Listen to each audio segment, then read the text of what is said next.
Good morning. Welcome to our Step into History. My name's Tim. I'm a site historian here, and I am going to be your Step into History guide today. So, my presentation is on two brothers that helped build the town of Fort Myers and actually South Florida in general, the Menge brothers, and they were local. The town of Fort Myers became the gateway to Southwest Florida thanks to people like the Menge brothers. They were paramount in shaping this future. Fred and Conrad Menge not only helped to change the economy, but also change the physical geography of an area in our state that was pretty much uninhabitable until they finished their work here. They provided people with the means to transport themselves, their products, and their mail, transitioning the socioeconomic fabric of Southwest Florida into the 20th century. Also, through their social contributions, Captains Fred and Conrad Menge became two of the most popular leaders of the Fort Myers community. And I was reading a book about steamships, and that's what motivated me to do this presentation. So I've done a lot of research on these two people, and we're going to dig right into it. Now, Captain John Frederick Menge, he came to Fort Myers in 1881. He was hired by Hamilton Diston, a Pennsylvania manufacturer of saws, and he came here to dredge out the Caloosahatchee and connect it to Lake Okeechobee. He was only 23 years old when he arrived. He operated dredge number one. That was the steam dredge that he operated. He actually helped build it with his brother Joseph at Cedar Key. It was shipped down the Gulf Coast to Punta Rassa and upriver to Fort Thompson. So that's how Captain Fred got here. He was hired by the Hamilton Diston Okeechobee Land Company. Now, his brother Conrad, a little bit younger than he was by a couple years, he was only 21 when he decided to move down here to Fort Myers with his brother in 1886. Fred and Conrad Menge not only helped to change the economy, but they also changed the physical geography of our area. And the actual dredging began in 1882. Conrad came to live with his brother a day after his 21st birthday, and he worked as an engineer on the dredge that his brother captained. So the Atlantic and Gulf Coast Canal and Okeechobee Land Company, chartered by a special act of the Florida State Legislature in 1881. They started out, as you can see there, with a capital of $10 million. They had 1 million shares at $10 apiece. This company was owned by Hamilton Diston, who purchased 4 million acres of land in South Florida. And he got that land on the cheap. I think he paid $1 an acre for those 4 million acres. He had a plan, and that was to lower the water level in Lake Okeechobee and provide South Florida with new fertile farmland, basically dry up the Everglades. According to the company reports, in 1884, Captain Menge's dredge actually dredged out 37,680 feet of canal. So they dredged this canal and connected the Caloosahatchee River to Lake Okeechobee. Now, they came from a very industrious family. Their father, Anton Menge, was a coppersmith and a scientist. He was a German immigrant who patented an elevated dredge of his own in 1859. He opened a coppersmith establishment, a brass foundry, while successfully managing an orange farm up in Louisiana.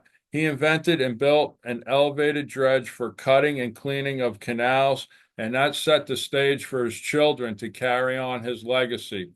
And here's a look at what he created. So this is a picture of the first dredge used by the brothers. And you can see that's quite a contraption there.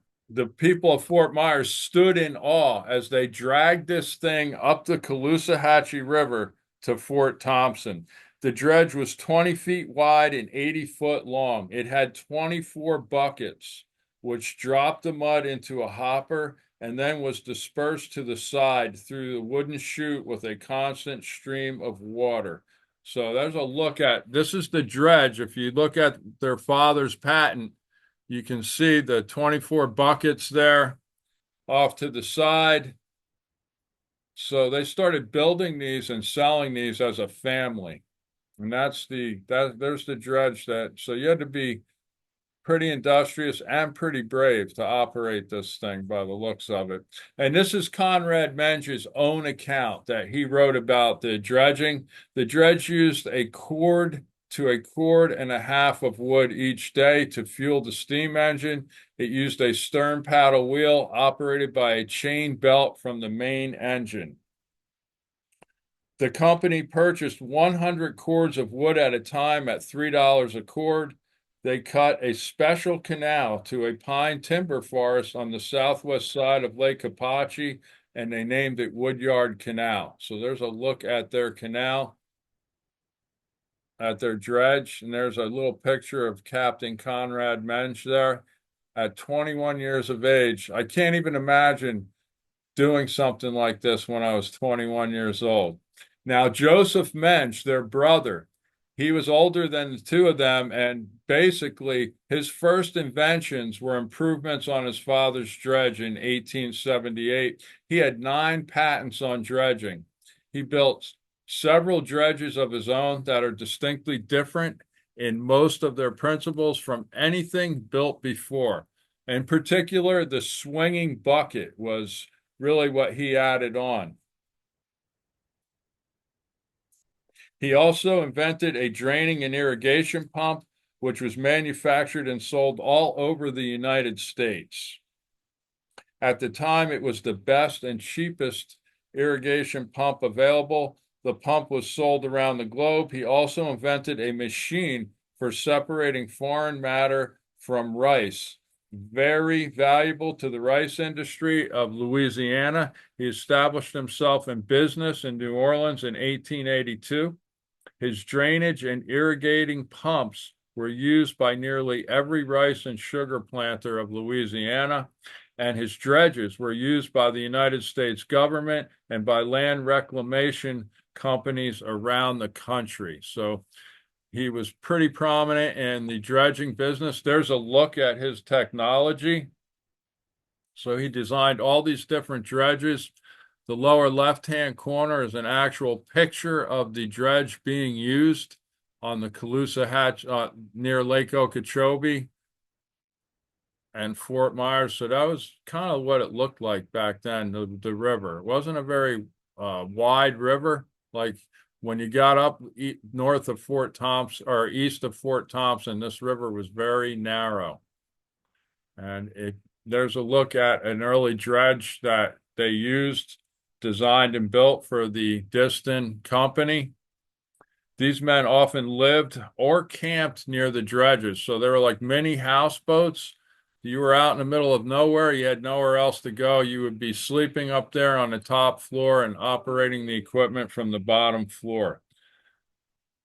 Now, I got a map of the modern intercoastal waterway. So this was the finished product many decades later after the Menge brothers. And you can see you can go all the way from Stuart, Florida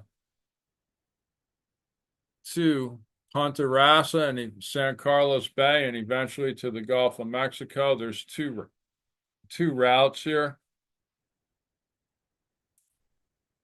And I put a little comparison here. The top red portion of this map is the modern canal as it is dug out today. The bottom, the blue, is the actual dredging that the Menge brothers did along the old Caloosahatchee River. Dredging began at Fort Thompson and a canal was dug to Lake Flirt. Eventually, they would dredge a canal to Lake Apache and then to Lake Okeechobee. This was a distance of about 61 miles. And there's a look at the finished product here. The connection to Lake Okeechobee was known as 3 Mile Canal. The entrance to this canal at the lake was marked by a lone cypress tree. You see it up there in the upper left-hand end of the canal. The canal from Hapatchee to Okeechobee was 3 miles long. The goal was to lower the water level in Okeechobee by 4 feet. Now, that's pretty amazing. Unfortunately, during the rainy season, the water actually flowed back into Lake Okeechobee from this canal. So more canals eventually would have to be dug on the south side of the lake. The canal would begin at Ritter River and drain into the Shark River Valley. The Menge brothers shifted at that point from dredging to captaining a local steamboat line. So Fred, the young captain of the dredge, married Virginia Lee Hendry of the pioneering Hendry clan in 1884. Now, this was a very important union here locally in Fort Myers. It connected the young captain to one of the prominent pioneer families, cementing his status here locally and giving him the clout that he would need. And they remained united until he died in 1937. So 53-year marriage to Virginia Lee Hendry. Her father, Captain F.A. Hendry, was not only a cattle rancher, he was also a state senator in 1877 and 1875 for the 24th District. He was elected to serve on the first town council of Fort Myers in 1885. In 1877, he was elected as one of the first county commissioners of the newly formed Lee County. He later served 6 consecutive terms in the state legislature, representing Lee County from 1893 to 1904. Not sure what that little message was. There's a look at Fred with some of his family. Fred Menge and family, courtesy of Southwest Florida Historical Society. That's where I got this picture. I want to thank them for a lot of the photographs that I use in my presentations. And please donate to the Southwest Florida Historical Society. They're a great resource here locally, and they really are dedicated to preserving local history. Now, Fred had 4 daughters and 2 sons. Of course, they're not all pictured here. Conrad, he ends up marrying a very prominent person here in Fort Myers also. Now, this is from the newspaper, a quote about Conrad Menge. After covering his wedding, and he had a 2-page article about his wedding in the Fort Myers News Press in August 16th, 1900, quote, "For those who know him best will volunteer to say that under that jolly disposition there is the inspiration and feelings as one of God's noblemen." So the Menge brothers had become really famous here in town, and people looked up to them. They represented a transition into the modern world. And his family was very talented. Conrad Menge was a musician. He married Sally Shands, daughter of Reverend Dr. J.F. Shands. Her father pastored the First Methodist Church and served as superintendent of schools from 1901 to 1907. The Menge family orchestra consisted of Mrs. Conrad Menge. She played the piano. Conrad Jr. played the clarinet. Wilmer Menge played the violin, and Sidney Menge the cornet. James Calderwood was also a cornet player. They regularly played at church functions and other community activities. One would be hard-pressed to turn to page 8 of the weekly press and not find at least 3 or 4 articles about the Menge family. That's a picture, by the way, of Wilmer and Sidney Menge. That's a very old picture. So that's 2 of Conrad's sons, dressed for performance, obviously. Mrs. Conrad Menge also was very active here, not only socially, but civically. She was a reporter for the Methodist Missionary Society and hosted its meetings at her home. She also hosted the Baraka and Phalathia societies at her home. Mrs. Conrad Menge led devotional services in the Lee County Jail weekly and was an accomplished pianist. So she contributed here to the local culture here in Fort Myers. There's a picture of Virginia Lee Hendry. She lived over 100 years, and 92 of them right here in Fort Myers. Virginia Lee Hendry moved to Fort Myers when she was 8 years old. She was an active member of the First Methodist Church, president of the Missionary Society. She was a member of the United Daughters of the Confederacy. She was also an artist who painted watercolor landscapes. Men's women, both men's women, were pillars of the local community involved in many charitable events here. So they really made an impact here locally on the people of Fort Myers. Captain Menge, after they were done dredging in 1888, they got that canal. They decided to get out of the dredging business, and he purchased a steamboat named Mamie in August and successfully launched it on August 21st, 1888. And this began the brothers' business, which included produce, passenger, and mail shipments. His brother Conrad would join him and become his partner the following year. When it was all over, an interstate waterway from Punta Rassa to Kissimmee was navigated successfully. Fred and Conrad decided to provide local inhabitants with the much-needed commuter service and trade route connecting all the inland communities on the Orange River and the Caloosahatchee to the Gulf of Mexico.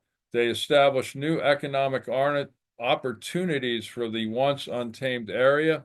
They received 2 boats from Hamilton-Disston, the Gopher and the Mamie, as you see there. And the paper says he purchased it. What I found through my research, the boat was given to him. These 2 boats were given to him in lieu of payment from Hamilton-Disston, who owed them some money from dredging.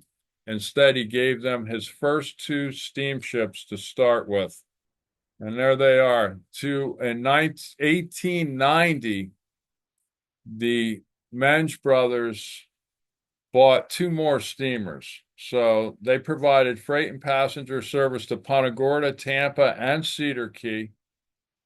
Pleasure excursions along the Caloosahatchee River were becoming popular, and by the 1890s, steamboats were becoming the preferred means of transportation.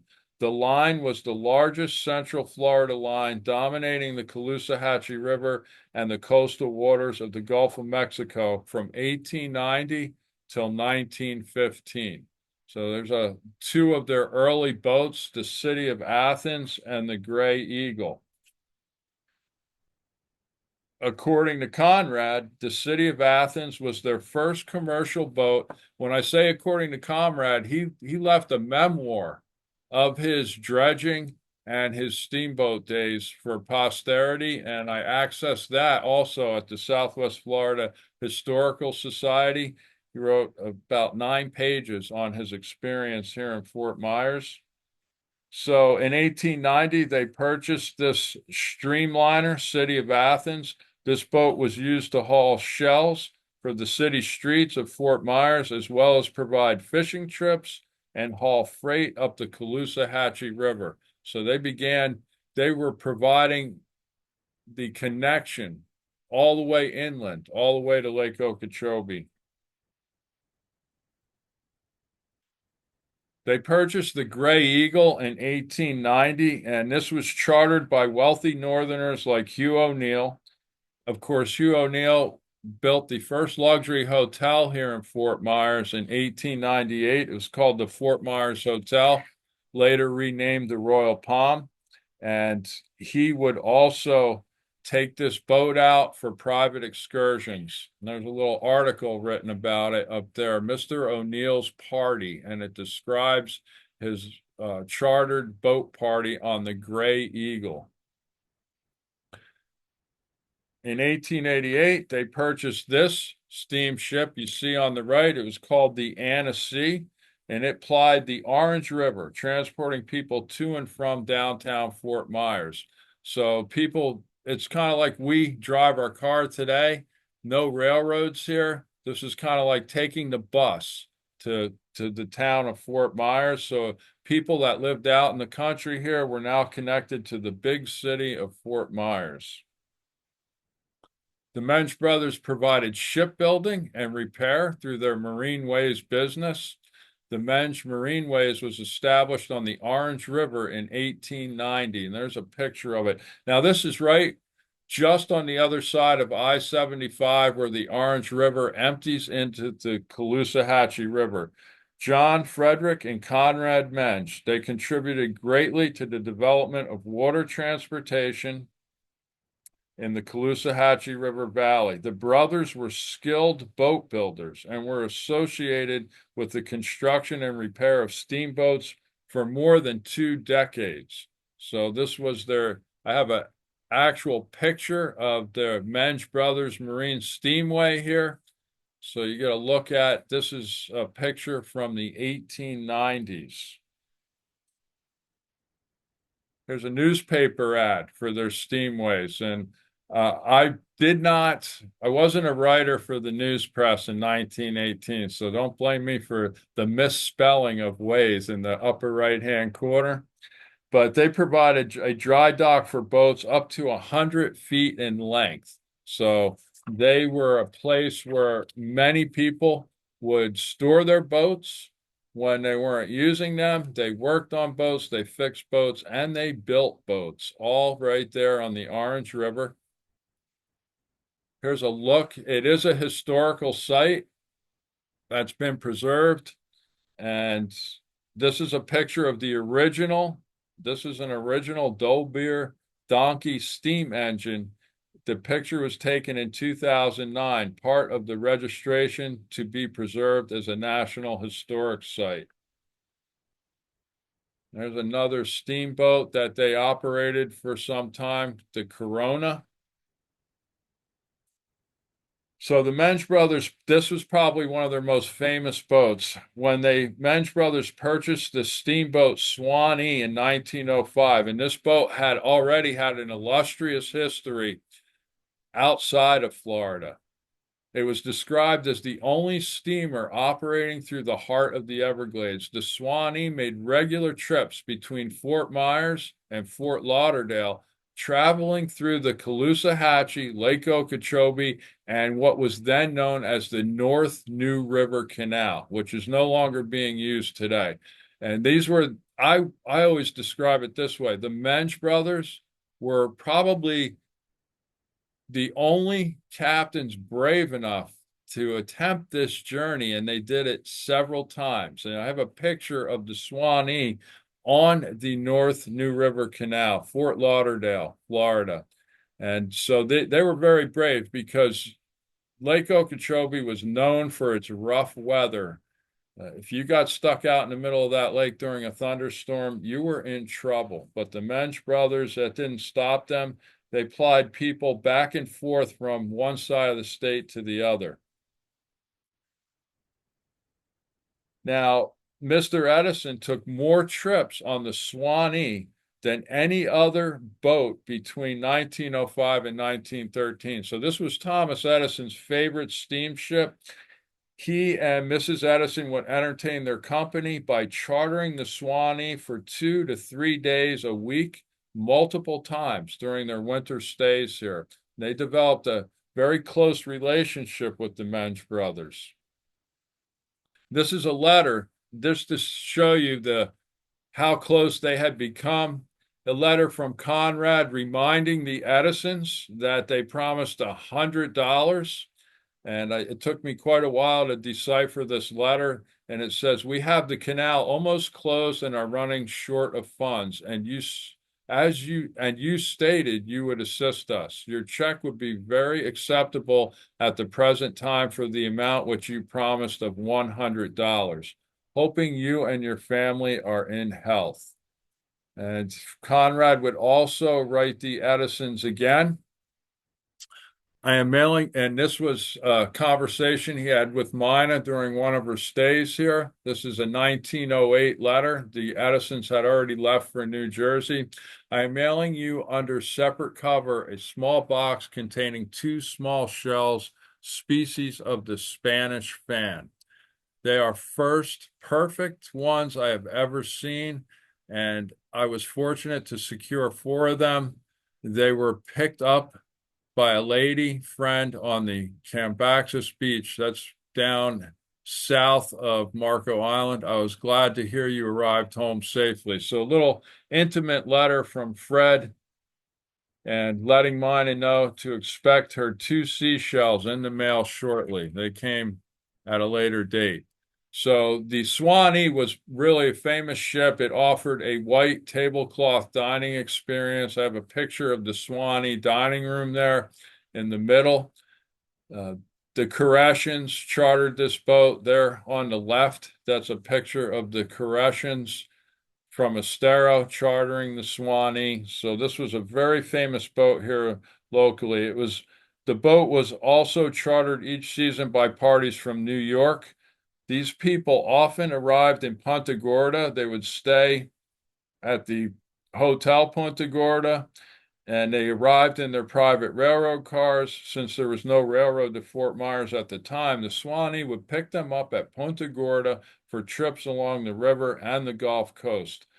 Now, eventually, the Swanee was wrecked in a hurricane. It was wrecked in the hurricane of 1926, a very deadly storm here in South Florida.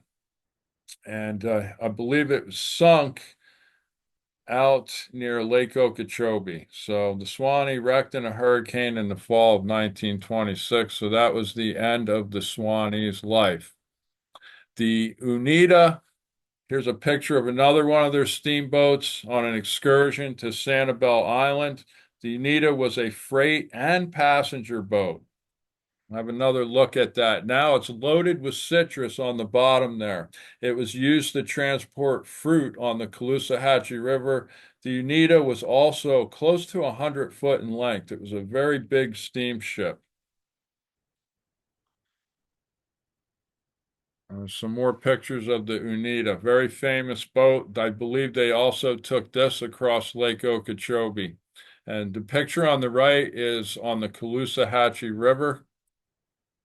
Now, in 1904, the Menges signed a contract with the Atlantic Coastline Railroad and their coastwise traffic, making them one of the largest steamer lines in Florida. They would now be the major transporter for the railroad from Captiva to Fort Myers as well as Punta Gorda. So their contract included the shipment of produce, fresh fish from Lake Okeechobee, and the citrus farmers in south of the Caloosahatchee all contracted with the Menge brothers.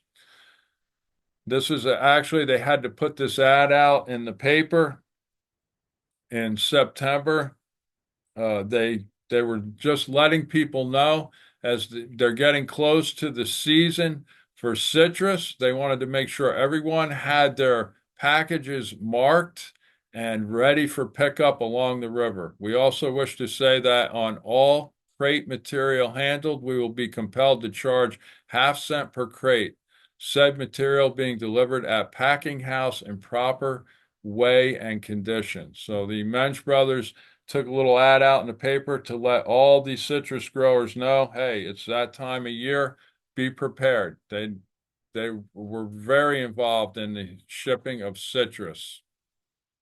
And there's another 1909. The Menges reserved three of their biggest steamers, the Unida, Swanee, and the Thomas A. Edison, to transport 400,000 boxes of citrus to the packing plant. Little side note, at this time in history, Fort Myers had the largest citrus packing plant in the United States. And the Menge brothers pretty much had a stranglehold on all the citrus shipping. So they shipped it from citrus farms all up the Orange River and all along the Caloosahatchee River. In 1910, the men's steamboat line included 7 boats. They had the Thomas A. Edison, the Oneida, Swanee, Nyanza, Seminole, May, Ralph Barker, Andros, and 1 power barge with a 6-car capacity and 4 naphtha launches, as well as their boat building steamways valued at $10,000. According to Fred, the reason for running short of funds was because of the purchase of a steel hull steamer, which was 100 foot by 20 feet in size. So this is a letter. He was asking Mr. Edison to loan him some money. He needed about $1,000, and he said the reason was because they purchased this hull steamer. And he offered Edison a piece of the pie, if you will, part of his steamboat business. So their friendship was comfortable enough for him to ask Edison to loan him money. There's a look at the queen of the river, if you will, the Thomas A. Edison. This was the pride of the Menge Brothers steamboat line. This was a multi-purpose steamship. It carried passengers on excursions. It shipped citrus up and down the river. It was the most famous of their boats. This is actually a picture of it docked up in Alva during a possible hurricane. They took it up there to keep it away from the Gulf of Mexico. Another look at the Thomas A. Edison plying the Caloosahatchee River. They built the Thomas A. Edison. It was built in 1904 at Apalachicola, used as a freight and passenger boat on the Caloosahatchee River until it burned on January 30th, 1914. So the Thomas A. Edison spent her time ferrying passengers and cargo up and down the Caloosahatchee. In 1914, she met her untimely demise. At this time, she was tied up at the Lee Company packing house during low tide. The packing house caught fire, and despite the best efforts, they were unable to move the steamboat before the fire spread to her. While she was destroyed, her engines were salvaged and are now at the Ford Museum in Detroit, Michigan. So Henry Ford came along and took the engines, moved them up to his museum, so you can see what the engines look like on the Thomas A. Edison. This picture, it's loaded with crates of citrus here along the Caloosahatchee River. Another one of their steamers, the Gladys. You can see that the Menge brothers loved the 2-story steamships. And the Success, another one of their steamers, in the early 1900s, the Success was part of their Fort Myers fleet. They briefly operated that boat. This is one they also briefly operated. They did not own this boat, but it's the Rosita on the Orange River. They would sometimes lease this boat. It was built in Kissimmee. And here's a picture of the Rosita loaded with supplies on the Kissimmee River. And in those days, you could go all the way from Kissimmee, Florida to Punta Rassa along the Kissimmee River, through Lake O, and down the Caloosahatchee. Now, this picture shows the Ada May docking at the Edisons Pier on their estate property. 1916 schedule of the steamboat line for the Ada May and the Dawn, 2 steamboats. They carried U.S. mail and package freight from the city dock upriver to LaBelle. Edison drew this invention. I have the picture of Edison's little invention that he gave to Captain Menge while on a fishing trip. After explaining the difficulties he faced while surveying sawgrass areas, Captain Edison drew this sketch for Fred and told him that he should patent and sell these specially designed schooners. Take this invention and have it patented and make a lot of money. That's a direct quote. Fred told Mr. Edison that he did not have enough money to put up, but if Mr. Edison would invest, he would split the profits with him. And Edison chuckled and replied that he had plenty of money and did not need any more. But Fred Menge kept this drawing as a memento of his friendship with Mr. Edison. side note, Fred Menge was there for Charles Edison, Thomas's son, as he bagged his first game on a hunting and fishing trip down by Fish Eating Creek. And the Edisons were very close with Captain Fred Menge. He became the exclusive guide to Southwest Florida for the Edison family. There he is. He's pictured with handling a baby bird as he was escorting the Edisons out into the country. A picture of him with Charles and Carolyn. That was Charles' wife, Thomas's daughter-in-law, along with Fred Menge, holding a couple of owls, which we would get arrested for today if we picked them up and handled them. And a picture on the right is with Fred Ott, Thomas Edison's lab assistant, Jack Sloan, his son-in-law, and friend Edith Potter, with the two grandkids there also. And there he is by a papaya tree on his property in Fort Myers. So Fred Menge became extremely popular here in Fort Myers. He also was an agent for the Atlantic coastline after they got out of the steamship business. On his 75th birthday, Captain Menge claimed he could still outrun his grandchildren in a foot race. The local paper published a poem written by his daughter, Mrs. Nettie Pearl Batty. So the Menge's brothers was very typical to see them in the local newspaper here. Fred Menge finally passed away on January 28th, 1937. He was one of the most celebrated citizens of Fort Myers at the time, and his celebrity would be remembered for years to follow. Here's a picture of Conrad Menge helping passengers off one of his little naphtha launches after a river tour. Now, Conrad, he became very good friends with Henry Ford. He met Henry at a church picnic on the dock in 1925. Henry had heard that he played the violin, so he invited himself to Conrad's home to listen to him play. Henry had Conrad's violin fixed for him and returned by mail, and the violin was now valued at $1,000.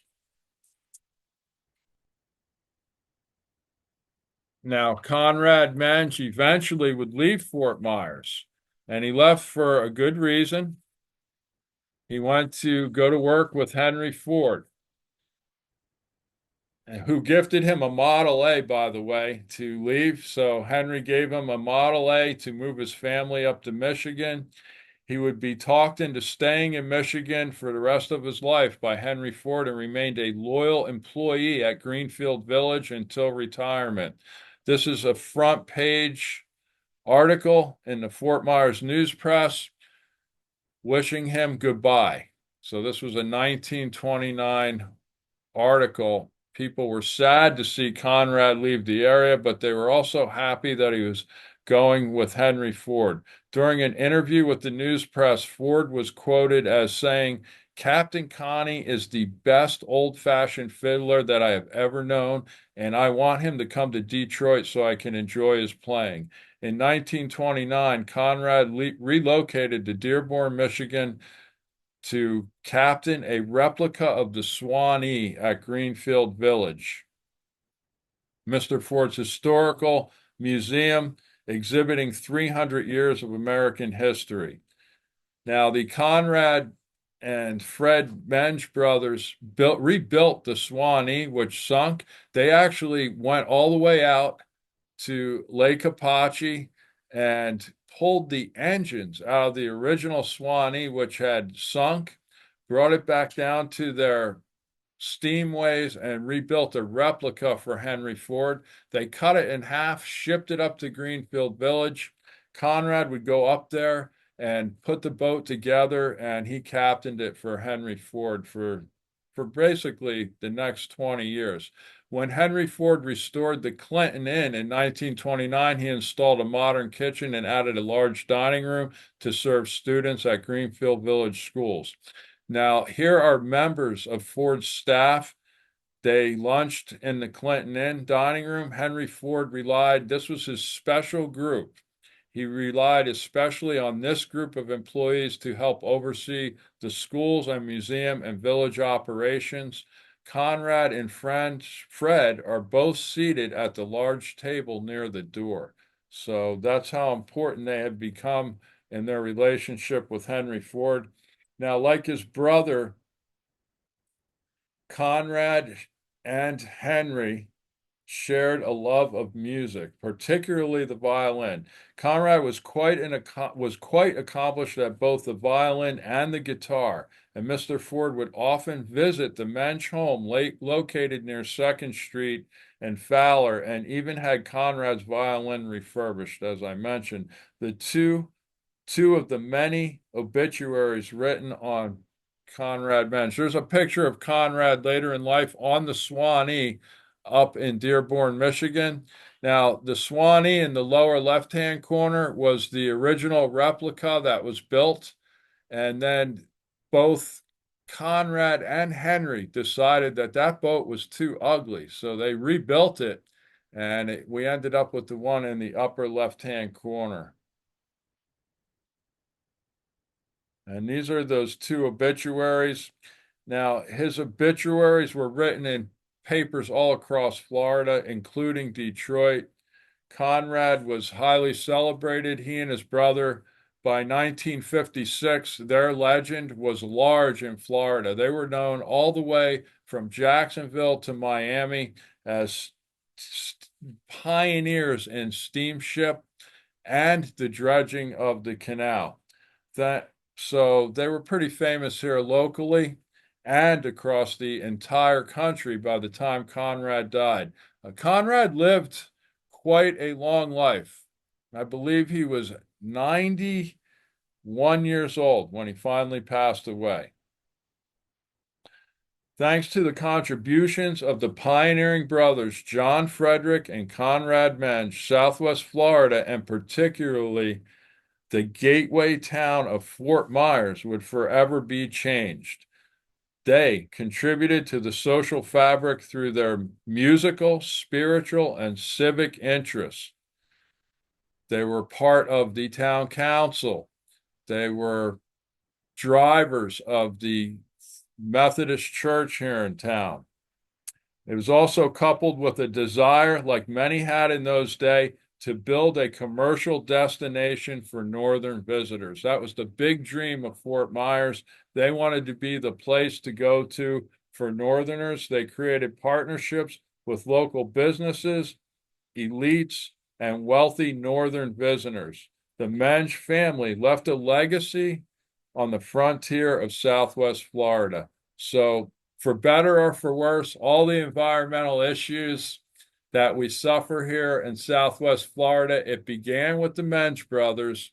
And no matter how you think about all of that, it's because of them that Lee County has well over 1 million residents today. They helped put Lee County on the map with their dredges and steamboats. So that's a little bit about the Menge brothers. I want to thank you for joining me today and have a great day.